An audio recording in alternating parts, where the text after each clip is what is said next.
समंदरी हुदूद की निगहबानी और पासबानी की बात हो, पाकिस्तान बहरिया की सरफरोशी और जांबाजी की बात ना हो, ऐसा कैसे मुमकिन है?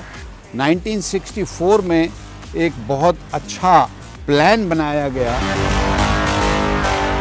पाकिस्तान बहरिया के जवानों ने हमेशा अपने मुल्क का मान रखा है। पानी के अंदर सबमरीन और आसमान पे उड़ते हुए हवाई जहाज़ और हेलीकॉप्टर।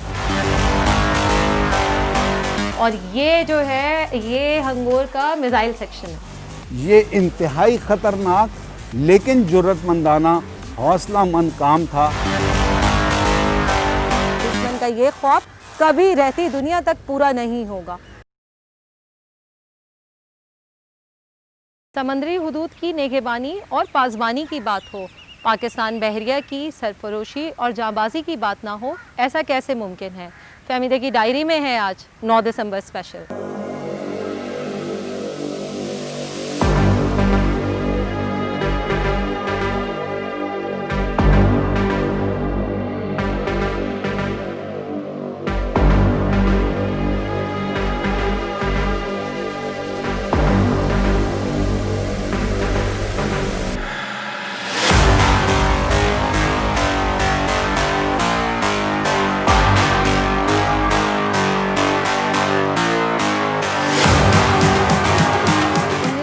में गाजी हो या फिर 1971 में हंगोर हो, पाकिस्तान बहरिया के जवानों ने हमेशा अपने मुल्क का मान रखा है। 9 दिसंबर 1971 वो दिन जब पाकिस्तान बहरिया ने इंडियन बहरिया का गुरूर जो है वो खाक में मिला दिया। हंगोर ने उस दिन जो है वो भारतीय बहरिया का जहाज़, बहरी जहाज़ जो है वो तबाह किया, जो उसके निशाने पे आया कुकरी, उसको जो है वो तबाह कर दिया। और जबकि जो दूसरा जहाज़ था जिसका नाम किरपान था, उसको भी फुल डैमेज करके वापस भेजा।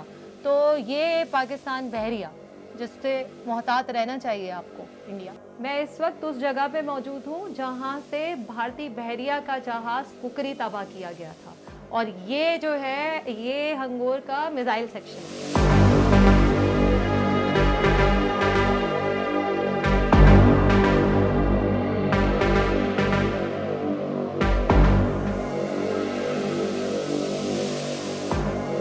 मेरे साथ इस वक्त मौजूद है कमोडोर उवैस साहब और मैं उनसे बात करूंगी पाकिस्तान बहरिया के बारे में। सर अस्सलाम वालेकुम। सर सबसे पहले मुझे पाकिस्तान बहरिया के बारे में बताएं, पाकिस्तान बहरिया की अचीवमेंट्स के बारे में, ये जो इर्तिका हुआ है पाकिस्तान बहरिया का, जो यहाँ तक हम पहुँचे हैं उसके बारे में। अब पाकिस्तान बहरिया का इर्तिका कुछ इस तरह से हुआ कि पिछले 70, 72, 73 सालों में पाकिस्तान नेवी एक डायमेंशनल फोर्स यानी वन डायमेंशनल फोर्स से as of today 4 dimensional force बन गई है। तो आप और आपके सुनने वाले सोच रहे होंगे कि भाई 3 डायमेंशन तो सुना है, ये 4 डायमेंशनल फोर्स कैसे हो गई, और आप यही तफसील चाहती हैं कि डेवलपमेंट कैसे हुई। तो 1947 में जब पाकिस्तान बना तो पाकिस्तान नेवी के पास बहुत ही महदूद तादाद में जहाज़ थे, यानी वॉरशिप्स थे। और ये सिचुएशन 1947 से लेके और 1964 तक ऐसे ही रही कि Pakistan navy single dimension force यानी बहरी जहाज़, वॉरशिप जो सतह समंदर पे चलते हैं, ये रहे। 1964 में एक बहुत अच्छा प्लान बनाया गया और वो प्लान ऑपरेशन, उसका नाम था मरी। उस ऑपरेशन प्लान मरी के तहत पाकिस्तान नेवी ने सोचा कि उनको दूसरी डायमेंशन में जाना चाहिए और यूं पाकिस्तान नेवी में सबमरीन फोर्स का इंडक्शन हुआ। पहली सबमरीन PNSM गाजी 1964 में पाकिस्तान नेवी में शमूलियत अख्तियार की और यूं पाकिस्तान नेवी 2 डायमेंशनल फोर्स बन गई। इसी से आगे थोड़ा चलते हैं तो अर्ली 70s में ये भी रियलाइज़ किया गया कि पाकिस्तान नेवी के पास अपने हवाई जहाज़ भी होने चाहिए, हेलीकॉप्टर भी होने चाहिए।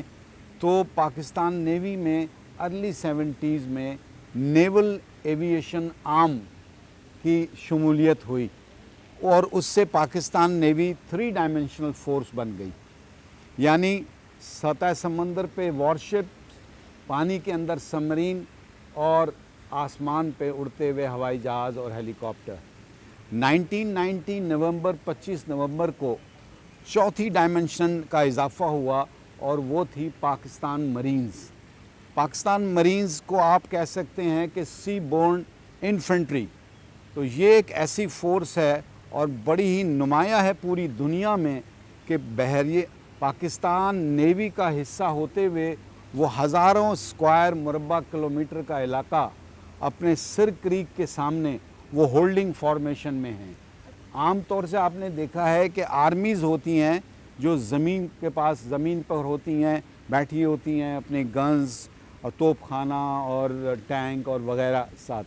ये पाकिस्तान नेवी के जो जवान हैं ये हज़ारों स्क्वायर मीटर मुरबा स्क्वायर मीटर का इलाका सिर क्रीक के पास eyeball to eyeball बिल्कुल अपने दुश्मन के सामने बैठे हुए हैं और एक इंतहाई मुश्किल ज़मीन होती है जो स्वाम्पी होती है, जो दलदली होती है, उसमें ये ऑपरेट करते हैं। अच्छा सर, मुझे ये बताइएगा कि जैसे आपने 1970 की बात की, वो 1971 की जो वॉर है और जब हम उसकी बात करते हैं तो हम जो है वहाँ पाकिस्तान नेवी का किरदार देखते हैं और वहाँ पर जो हमारी मैरीन सबमरीन थी हंगोर, उसका जो किरदार देखते हैं उसके बारे में मुझे ज़रा सा कुछ बताइए। जी हाँ, वो एक इंतहाई जुर्रतमंदाना, हौसलामंदाना और प्रोफेशनलिज्म का कमाल था।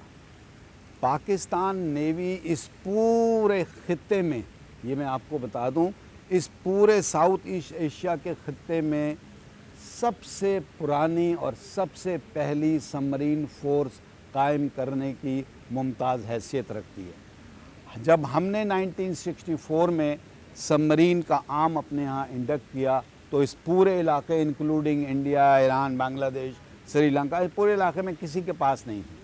और यूं ये खेल जो है सबमरीन वॉरफेयर का वो हमें बहुत उम्दा आता है और जिसका हमने फिर दिखाया 1965 की वॉर में कि गाजी जाके बॉम्बे के बाहर बैठ गई और ललकारा कि आपके पास तो एयरक्राफ्ट कैरियर है, क्रूज़र मैसूर है, विक्रांत है, इनको निकालें, बाहर आएँ और आप हमारे साथ मुकाबला करें। कोई बाहर नहीं आया।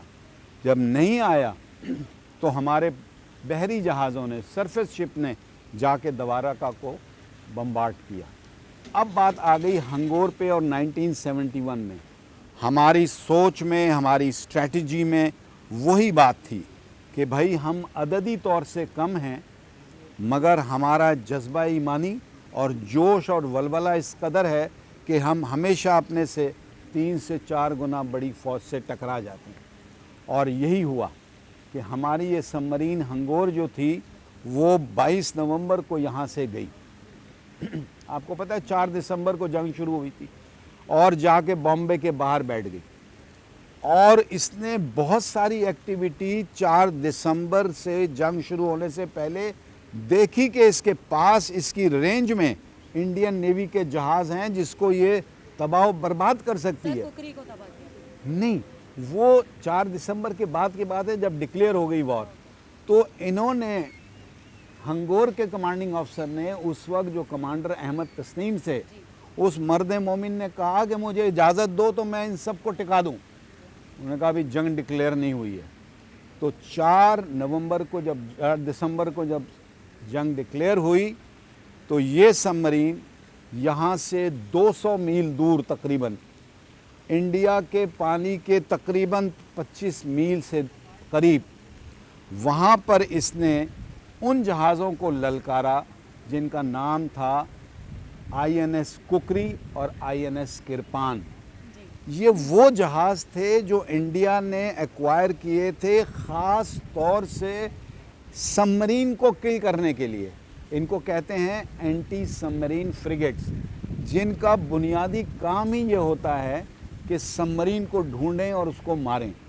इन जहाज़ों पे state of the art missile, state of the art torpedo, depth charges वगैरह लगे होते हैं ताकि ये सबमरीन को मार सकें। अब आप ये देखें कि ये अकेली सबमरीन थी और ये 2 जहाज़ थे। उस 9 दिसंबर की रात को कोई 8 बजे का वक्त था।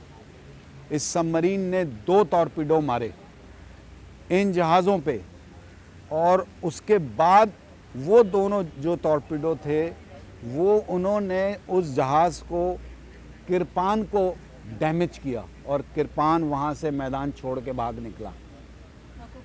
कुकरी जो था उसके बाद जब उसने देखा कि ये हमारे जहाज़ को अटैक हो गया है तो कुकरी सबमरीन की पोजीशन तो उस वक्त वाज़े हो गई थी कि यहीं 5 मील के अंदर अंदर सबमरीन है और अब मेरे पास वेपन है, मैं इसको मारूंगा। वो सबमरीन की तरफ बढ़ा, सबमरीन ने दूसरा निशाना लिया और भाग करके टॉर्पीडो उसको मारा। वो सीधा जाके आईएनएस कुकरी के मैगज़ीन में लगा। मैगज़ीन वो जगह होती है जहाँ जहाज़ पे तमाम आर्म्स एमुनिशन भरा होता है। एक तो ये टॉर्पीडो इटसेल्फ और फिर वो जाके लगा मैगज़ीन में, उसने जहाज़ के परखचे उड़ा दिए और within 2 minutes the ship sank to the bottom of the sea. पूरी इंडियन नेवी का at one time biggest loss जो हुआ वो न सिर्फ जहाज़ का हुआ, 178 सीपीओ, पैटी ऑफिसर, सेलर्स और 18 ऑफिसर उसमें मर गए। सबसे बड़ा लॉस था, लेकिन ये लॉस मेरे ख्याल में कम था। असल लॉस था उनके मोराल के ऊपर, उनकी सोच के ऊपर कि ये भी कर सकते हैं कि हमारे घर आके और हमारे कोस्ट से सिर्फ 25 मील दूर आके और हमारे उन जहाज़ों को जिनका काम ही सबमरीन को मारना है, मॉडर्न जहाज़, उनको इन्होंने तबाह कर दिया। ये करके दिखाया, ये इन्होंने करके दिखाया। ये इंतहाई ख़तरनाक लेकिन जुर्रतमंदाना हौसलामंद काम था।